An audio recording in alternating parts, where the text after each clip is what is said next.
অতিরিক্ত জ্বালার পরিণতি কি আমি আপনাদেরকে আজকে দেখাবো। দেখতে পাচ্ছেন আমার সামনে, এটিকে বলা হয় জ্বালা। মানে কৃষক ভাইয়ের ভাষায় এটিকে বলা হয় জ্বালা, অনেকে আবার ধান বলে।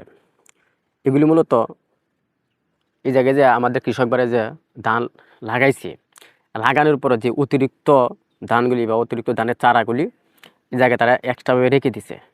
তা আমরা অনেকেই দেখে থাকি, অনেক এলাকাতে এরকম কাজগুলি করে থাকে, কিন্তু সঠিক আমরা জানি না এগুলি কেন রাখা হয়েছে। তা আজকে আমি আপনাদেরকে সেটাই জানানোর চেষ্টা করব। এটা মূলত যেহেতু এই জায়গায় অতিরিক্ত হয়ে গেছে, আর যেগুলি লাগানো হয়ে গেছে এগুলো কিন্তু নষ্ট হয়ে যাওয়ার সম্ভাবনা অনেক বেশি থাকে বা নষ্ট হয়ে যায়।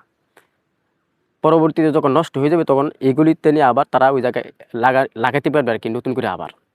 যার কারণে এটি এই জায়গায় রেখে দিয়েছে। দেখতে পাচ্ছেন কত সুন্দরভাবে একটি কোনায় সুন্দরভাবে রেখে দেওয়া হয়েছে, আর এইগুলি আস্তে আস্তে বড় হচ্ছে। মানে এটাকে বলা হয় অতিরিক্ত জ্বালা। আমাদের মানুষের অতিরিক্ত জ্বালা আছে। যখন আমরা অনেক বেশি অতিরিক্ত জ্বালা অনুভব করি তখন আমাদের জ্বালাটিকে একটা জায়গায় দহলা করে রাখি।